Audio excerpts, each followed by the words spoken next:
नमस्कार श्रोताओं, रेडियो धारावाहिक के क्रम में हम आपको सुनवाने जा रहे हैं नूपुर के स्वर। 13 कड़ियों वाला हमारा ये धारावाहिक महाकवि इलंगो अडिगल के महाकाव्य सिलप्पधिकारम पर आधारित है। ईसा की द्वितीय शताब्दी में लिखा गया ये महाकाव्य भारतीय साहित्य की अनमोल रचना है, जिसमें दक्षिण भारत के ऐतिहासिक जीवन का चित्रण हुआ है।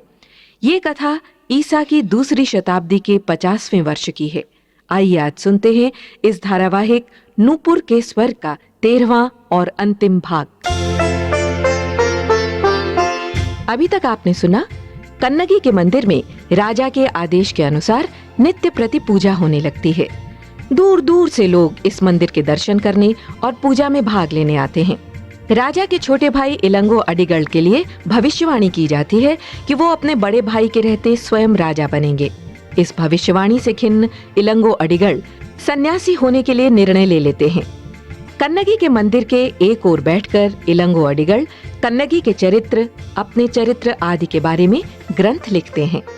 कन्नगी और कोवलन के जीवन की घटनाओं के आधार पर वो एक महाकाव्य की रचना करते हैं। मंदिर में आने वाले लोगों को वो अपना महाकाव्य सुनाया करते हैं। सांसारिक मोह माया और आडंबरों को त्याग मंदिर के द्वार पर बैठ भक्तों को काव्य सुनाने में उन्हें अपूर्व रस मिलता है। अब उन्हें भविष्यवाणी का भय नहीं सताता। उन्होंने अपने जीवन के लिए एक सर्वथा अलग और नई राह चुन ली है और उनके इस कार्य में विद्वान ब्राह्मण उनके सहायक है।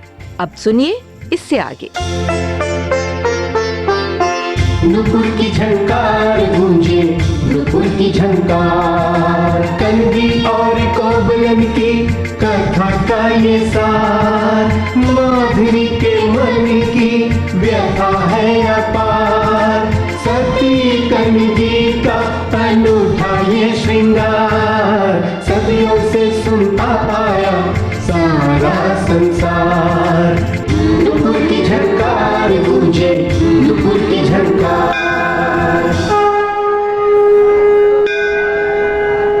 देवी कन्नगी की जय, माता कन्नगी की जय, देवी कन्नगी की जय, माता कन्नगी की जय। देवी स्वरूपा लक्ष्मी स्वरूपा अपनी माता। ईश्वर, तो ये है देवी कन्नगी का मंदिर। कितना भव्य और विशाल मंदिर है ये। बिल्कुल बिल्कुल मेरी प्रिय सखी के व्यक्तित्व जैसा भव्य और उसके हृदय जैसा विशाल।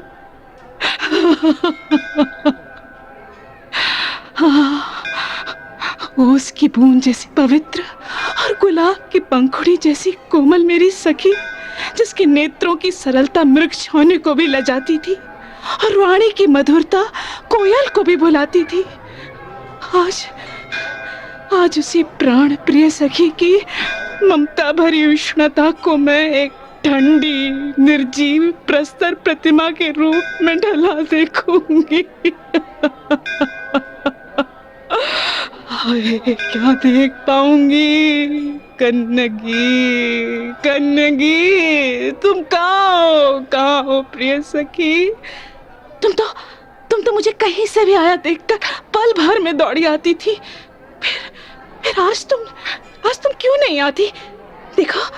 देखो ना, देखो तुम्हारी बाल सखी देवंती तुमसे मिलने की चाह में कितनी दूर की यात्रा कर अकेली ही तुम्हारे इस प्रस्तर भवन के द्वार पर आकर बैठी है। आए आए, ये अभागी देवंती तुम्हें बुला रही है कन्नगी। अरे एक बार तो आकर मेरा हाल देख जाओ। कन्नगी रे, आए रे कन्नगी, आए कन्नगी, मेरी सखी कन्नगी। देवी, कौन हो तुम? प्रणाम। आप कौन महानुभाव हैं जो इस तुच्छ स्त्री का परिचय जानने के इच्छुक हैं? मैं ब्राह्मण मांडलन हूँ। देवी कन्नगी के इस मंदिर के निर्माण में कुछ सहयोग मेरा भी है। राजा सेनु कुट्टवन का निजी सलाहकार हूं मैं। प्रणाम ब्राह्मण देवता, आपका परिचय पाकर मुझे प्रसन्नता हुई। धन्यवाद। मेरा परिचय तो आपने पा लिया, किंतु अब आप अपना परिचय नहीं देंगी? मैं एक साधारण स्त्री हूं देवता, जो देवी कन्नगी के मंदिर के दर्शनार्थ यहाँ आई है। इससे अधिक मेरा परिचय कुछ भी नहीं। देवी, यहाँ प्रतिदिन सहस्रों श्रद्धालु देवी कन्नगी के दर्शनार्थ आते हैं और चले जाते हैं, किंतु उनमें से कोई भी इस प्रकार मंदिर की सीढ़ियों पर बैठकर हृदय विदारक रुदन नहीं करता। ऐसे मार्मिक रूप से रोते तो मैंने इतने दिनों में किसी को भी नहीं देखा। फिर भी तुम कहती हो कि तुम एक साधारण स्त्री हो और तुम्हारा कोई परिचय नहीं है। अब तुम ही कहो कि तुम्हारी ये बात मैं कैसे मान लूं? हे ब्राह्मण देवता, मैं आपसे क्या कहूं और क्या न कहूं। देवी, मेरा हृदय खंड खंड हो रहा है, धीरज साथ छोड़ गया है और वाणी मूक पड़ रही है।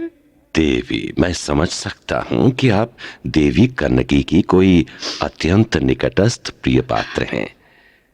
ऐसे में आपका ये कर्तव्य भी बन जाता है कि आप पुहार नगर से देवी कन्नगी के प्रस्थान के पश्चात वहां घटे घटनाक्रम का सविस्तार वर्णन करें। किंतु देवी, संभवतः आपको ये ज्ञात नहीं कि इस मंदिर के निर्माता महाराज के छोटे भाई इलंगो जी, इस भौतिक जगत का त्याग कर सन्यासी हो गए हैं और अब इसी मंदिर में रहकर देवी कन्नगी के जीवन पर आधारित एक महाकाव्य की रचना कर रहे हैं। अच्छा। हाँ, और वो महाकाव्य पुहार नगर से देवी कन्नगी के प्रस्थान के पश्चात घटी घटनाओं की जानकारी के अभाव में अधूरा पड़ा है। ओह अच्छा। अब आप ही बताइए कि उन घटनाओं की जानकारी हमें देना आपका परम कर्तव्य है कि नहीं, और वो भी उस स्थिति में कि जब देवी कन्नगी के लिए आपके मन में इतना अतुलनीय और अमिट प्रेम है। मैं आपके तर्क के सामने हार गई मांडलन देवता, किंतु ये तो कहिए कि आप इतने विश्वास से ये कैसे कह सकते हैं कि मैं ही उन घटनाओं की सही जानकारी देकर संत कवि इलिंगो के महाकाव्य को पूरा करने में उनकी सहायक सिद्ध हो सकती हूँ? मैं एक पूजा पाठी ब्राह्मण हूं देवी, और ईश्वर की असीम कृपा से अतीत और भविष्य की बहुत सी अनकही बातों की परतें कभी कभी मेरे मानस पटल पर खुलती चली जाती हैं। तब मैं जान जाता हूं कि किस व्यक्ति के जीवन में क्या घटने वाला है और उसका क्या महत्व है। मैं जान चुका हूं कि देवी कन्नगी पर आधारित ये महाकाव्य कवि इलंगो आपके द्वारा दी गई जानकारी से ही पूरा कर पाएंगे। अब तो आपको विश्वास हो गया ना कि मैं कुछ अनुचित नहीं कह रहा हूं? जी जी हाँ। तो क्या अब भी आप मुझसे अपना परिचय छिपा कर रखेंगी? नहीं, आपने ठीक पहचाना। मैं देवंती हूँ, देवी कन्नगी की बाल सखी। ओह, तो आप ही देवंती हैं। जी। मेरा प्रणाम स्वीकार करें देवी। ना ना ना, मैं तो एक तुच्छ स्त्री हूँ, आपके प्रणाम के योग्य नहीं। मेरा गुण केवल इतना ही है, एक ही वय की होने के कारण जीवन के सभी सोपान हमने साथ ही साथ चढ़े। और फिर भी आप कहती हैं कि आप मेरे प्रणाम के योग्य नहीं। जी। देवी कन्नगी जैसी श्रेष्ठ सती नारी और महान आत्मा की बाल सखी तो मेरे शत शत प्रणाम की अधिकारिणी है। जी, मुझे लज्जित न करें। क्या आप मुझे पुहार नगर में घटी घटनाओं के विषय में बताएंगी देवी? अवश्य अवश्य देवता, मैं भी चाहती हूँ कि सखी कन्नगी के जीवन पर आधारित महाकाव्य शीघ्रातिशीघ्र पूर्ण हो और जन जन तक पहुंचे। हाँ। कौन जाने इसी कार्य हेतु मुझे यहाँ आने की प्रेरणा मिली हो। आप पूछिए, आप पूछिए, आपको क्या पूछना है। मैं जितना जानती होंगी आपको अवश्य बताऊंगी। तो ठीक है, आप मंदिर के दर्शन कर लें, मैं आपके भोजन और विश्राम आदि की व्यवस्था करवा देता हूं। जी हम कल सुबह यहीं इस वृक्ष के नीचे मिलेंगे। अवश्य। तब मैं आपसे सारी घटनाएं क्रमवार सुनूंगा। अब मैं चलकर आपके रहने की व्यवस्था करवाता हूं। धन्यवाद देवता, मुझे प्रसन्नता है कि इस रूप में ही सही मैं आज भी अपनी प्रिय सखी के किसी काम आने योग्य तो हूं। चलकर देखूं, प्रस्तर प्रतिमा बनी मेरी सखी की आंखों में मुझे देखकर किसी भूली बिसरी पहचान की चमक आती है या नहीं। साहस तो नहीं हो रहा, किंतु जब इतनी दूर आ ही गई हूं तो एक बार चलकर देख ही लेती हूं। अच्छा, प्रणाम। प्रणाम। प्रणाम देवी।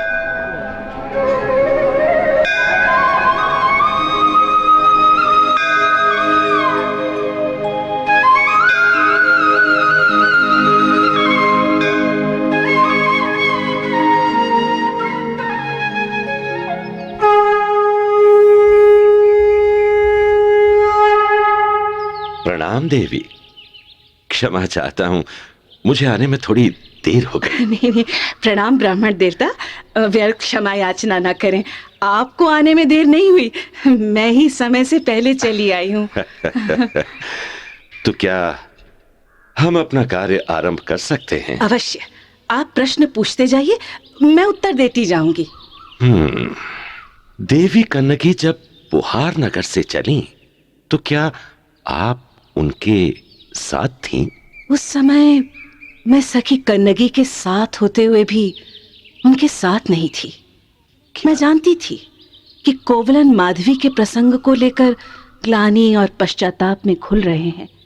अब वो चाहते थे कि कुछ ऐसा करें जिससे उनके उच्छृंखल व्यवहार के कारण कुल के माथे पर लगा कलंक धुल जाए। वो अपने कारण कुल की श्री तथा सम्मान को लगे धक्के की पूर्ति करना चाहते थे, और देवी कन्नगी भी उनके इन विचारों से पूर्ण रूप से सहमत थी। और फिर वो दोनों अचानक ही सब कुछ छोड़कर वहां से यात्रा पर चले गए। उन दिनों भी आप देवी कन्नगी के साथ ही रहती थी ना? मैंने आपको बताया तो, मैंने जब से होश संभाला स्वयं को सखी कन्नगी के साथ ही पाया।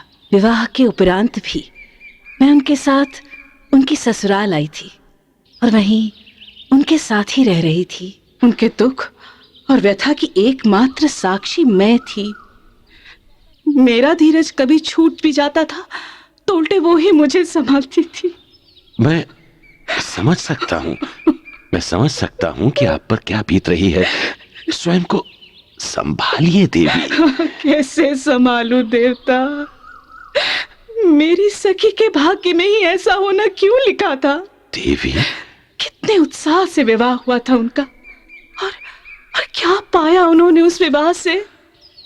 पहले माधवी के कारण इतनी मानसिक व्यथा सहनी पड़ी, फिर जब पति पत्नी के संयोग का समय आया तो कोवलन ही नहीं रहे।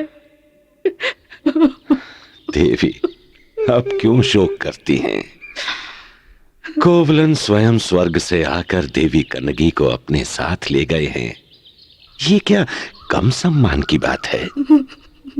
ये मंदिर इसी शुभ घटना का स्मृति चिन्ह ही तो है। देवी, ये बताइए कि अब उनके परिजनों के क्या समाचार हैं? परिजनों में अब रहा ही कौन? सखी कन्नगी की माता तो पहले ही स्वर्ग से धार चुकी थी। कुछ समय पूर्व उनकी सास का भी स्वर्गवास हो गया। ओह, और उनके पिता और श्वशुर, वो तो ठीक है ना? मां नायकन और मां सातुवान दोनों ने ही भौतिक जगत का त्याग कर संन्यास ग्रहण कर लिया। हाँ? ऐसा क्यों? कोवलन और कन्नगी अपने कुल की इकलौती संतान थे, इकलौती आशा। मेरे स्वामी और मां सातुवान ने सोचा था कि यह संबंध समूचे पुहार नगर में उनका प्रभुत्व स्थापित कर देगा।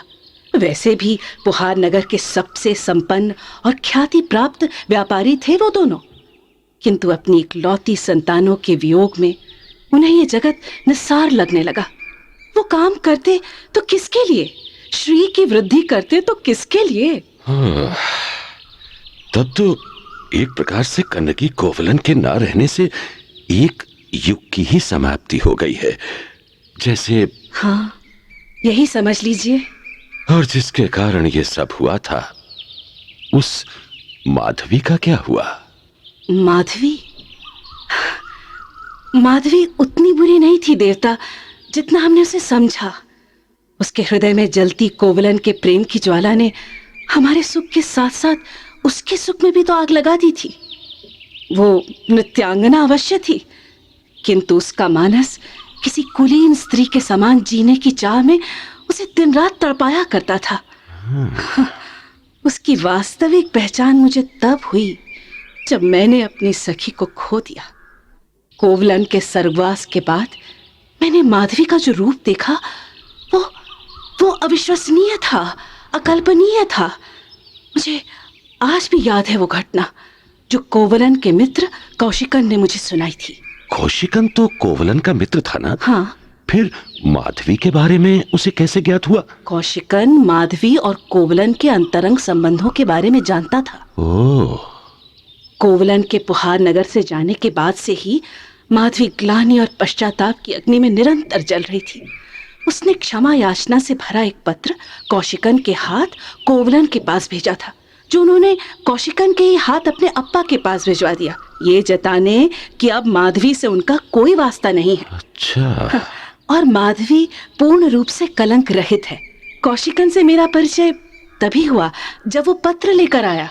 तो क्या उसके पहले आपकी कौशिकन से कोई पहचान नहीं थी?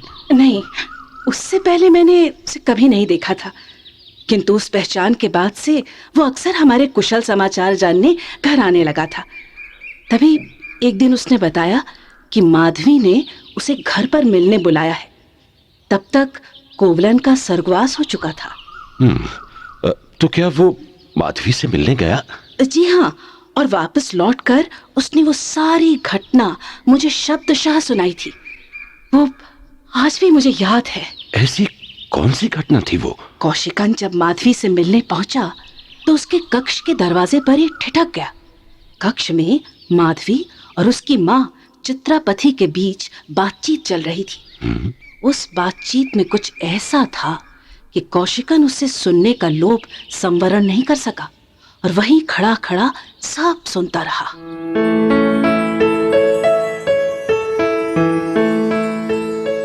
माधवी, इस कक्ष में इतना अंधकार क्यों है? अम्मा, जिसके जीवन में ही अंधकार घिराया हो उसके कक्ष में प्रकाश कैसे होगा? माधवी, तुम्हारी इन बातों से मैं तंग आ चुकी हूं। क्यों तुम अपना और मेरा जीवन नष्ट करने पर तुली हो? अरे, रूप जीवाओं का जीवन इस प्रकार चल सकता है क्या? आखिर तुम मुझसे चाहती क्या हो अम्मा? सुनो, मैं चाहती हूं कि तुम कोवलन को भूलकर किसी अन्य पुरुष का वरण कर लो। अरे, तुम्हारे रूप सौंदर्य पर आज भी नगर के अनेक धनिक न्योछावर होने को तत्पर हैं। अम्मा, इसमें इतना रुष्ट होने की क्या बात है?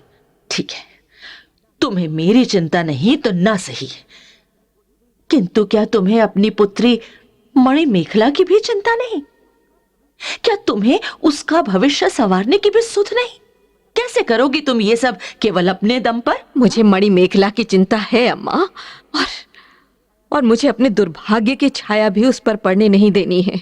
वो रूप जीवा का जीवन जिए, ऐसा मेरे जीते जी कदापि नहीं होगा अम्मा। मेरी बेटी कुलीन व्यक्ति की संतान है, वो कुलीन स्त्री का जीवन ही जिएगी, बस। माधवी, होश में आओ, होश में आओ। किस भ्रम में जी रही हो तुम? हर रूप जीवा की संतान का पिता कोई कुलीन व्यक्ति ही होता है, किंतु रूप जीवा की संतान रूप जीवा ही होती है, कुलीन स्त्री नहीं। समाज का यही नियम है और सदा यही होता आया है। यदि समाज का यही नियम है अम्मा, तो मैं नहीं मानती ऐसे नियम को। मैं तोड़ दूंगी ऐसा नियम, मैं छोड़ दूंगी ऐसा समाज। अच्छा, समाज छोड़ दोगी तो फिर रहोगी कहां? वन में? वनवासिनी माधवी स्वयं क्या खाएगी और अपनी लाडली पुत्री को क्या खिलाएगी? इतने ऐश्वर्य में पली ये कोमल काया क्या वन का कठिन जीवन सह पाएगी? तुम जानती भी हो कि तुम क्या कह रही हो और क्या करना चाह रही हो। हाँ, मैं जानती हूँ अम्मा, मैं सब सह लूंगी, किंतु तुम जो कह रही हो वो कभी नहीं करूंगी। पागल मत बनो माधवी, पागल मत बनो। कोवलन मर चुका है। अब तुम कुछ भी कर लो, वो तुम्हें वापस मिलने वाला नहीं, और ना ही ये जगत तुम्हें सती नारी का आदर देगा। अम्मा, तुम्हें इसके अतिरिक्त कुछ सूझता भी है कि नहीं? मैंने कह दिया है ना कि मैं अपना सर्वस्व कोवलन को अर्पित कर चुकी हूँ, बस। अच्छी बात है, यदि तूने अपना सर्वनाश करने की ठान ही ली है तो फिर यही सही। किंतु सुन, तुझे मेरा दाय तो देना ही होगा। अपना बुढ़ापा संवारने के लिए ही तुझे पाला पोसा था मैंने। अब तू अपना कर्तव्य नहीं निभाना चाहती तो ना सही, किंतु मेरे बुढ़ापे के सहारे के लिए तुझे मणिमेखला को मुझे देना होगा। और क्या करोगी तुम मणिमेखला का? और क्या करूंगी, उसे नाट्य संगीत में प्रवीण कर अपने जीवन का सहारा बनाऊंगी। नहीं अम्मा, ये कदापि नहीं होगा। मेरी बेटी रूप जीवा नहीं बनेगी। वो कोवलन की पुत्री है, मैं उसे कुलीन स्त्री के ही संस्कार दूंगी। ओफो, ये भी नहीं करोगी, वो भी नहीं करोगी, तब फिर तुम करोगी क्या? तुम्हें क्या लगता है, क्या लगता है तुम्हें, ये समाज एक रूप जीवा की पुत्री को कुलीन नारी के रूप में स्वीकार कर लेगा? क्यों नहीं, क्यों नहीं करेगा अम्मा? मेरी मणि में किस बात की कमी है?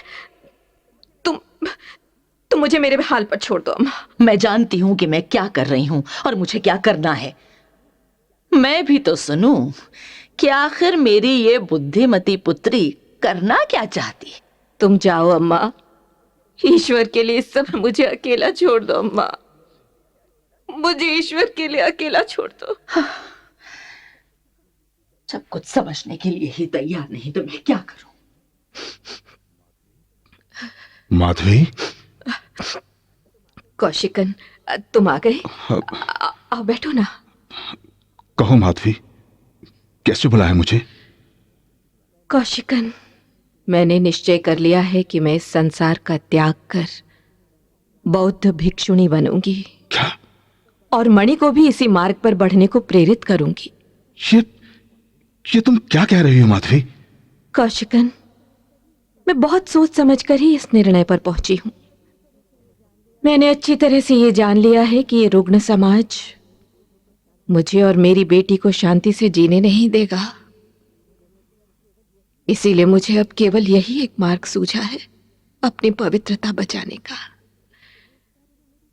तुम्हें इस कार्य में मेरी सहायता करनी होगी कौशिकन। बोलो बोलो कौशिकन, करोगे ना मेरी सहायता? वरना ये समाज।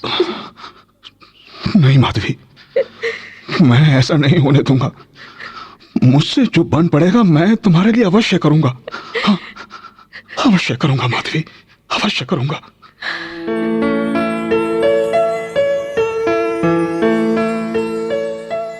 तो क्या देवी, माधवी सचमुच अपनी पुत्री मणिमेखला के साथ बौद्ध भिक्षुणी बन गई? हाँ देवता, उस रूप जीवा ने अपना सतीत्व निभाने और अपनी पुत्री की रक्षा करने के लिए यही मार्ग चुना।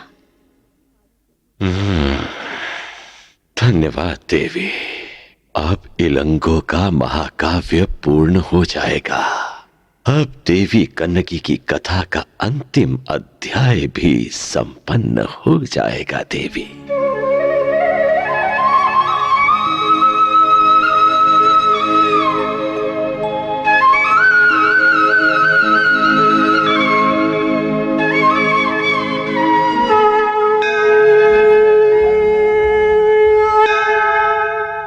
देवी कन्नगी, आपकी प्रेरणा और कृपा से मेरा ये महाकाव्य आज संपन्न हो गया। मैं नहीं जानता देवी, मेरा ये प्रयास कितना सफल रहा है। क्योंकि इसका उत्तर तो आने वाला समय ही देगा। हाँ, किंतु मैं इतना अवश्य कहना चाहता हूं कि इस महाकाव्य में जो सरसता है वो आपकी कृपा से है, और जो त्रुटियां रह गई हैं वो मेरी असमर्थता के कारण है। मैंने अपनी समस्त कल्पना शक्ति लगाकर संपूर्ण निष्ठा एवं एकाग्रता के साथ इस महाकाव्य की रचना की है, और अब ये महाकाव्य आपको समर्पित है देवी। इलंगो, तुम्हारी इस रचना से हम अति प्रसन्न हैं। इतिहास में तुम्हारा नाम महाकवि के रूप में सदा सदा के लिए अमर हो जाएगा, और तुम्हारे इस श्रेष्ठ महाकाव्य को पढ़कर आने वाली पीढ़ियां प्रेरणा प्राप्त करेंगी। तुम धन्य हो महाकवि इलंगो, तुम धन्य हो। और ये सब आपकी ही कृपा का प्रसाद है। मैं इस महाकाव्य के साथ ही अपना संपूर्ण जीवन भी आपके चरणों में समर्पित करता हूं। देवी कन्नगी की जय, देवी कन्नगी की जय, देवी कन्नगी की जय। नुपुर की झंकार गूंजे, नुपुर की झंकार, कन्नगी और कोबलन की कथा का ये सार, माधुरी के मन की व्यथा है अपार, सती कन्नगी का अनूठा ये श्रृंगार, सदियों से सुनता आया सारा संसार। नुपुर की झंकार गूंजे, नुपुर की झंकार। अभी आप सुन रहे थे धारावाहिक नूपुर के स्वर का 13वां और अंतिम भाग। ये धारावाहिक महाकवि इलंगो अडिगल के महाकाव्य सिलप्पधिकारम पर आधारित था। नाट्य रूपांतरकार थे डॉक्टर वे नल्लतंबी, आलेख ब्रजलता, निर्देशक कमल दत्त, प्रस्तुतकर्ता AR कृष्णमूर्ति। भाग लेने वाले कलाकार थे सुचित्रा गुप्ता, अश्विनी वालिया, सुरेंद्र सागर, हेमा सिंह, केदारनाथ और शोभना।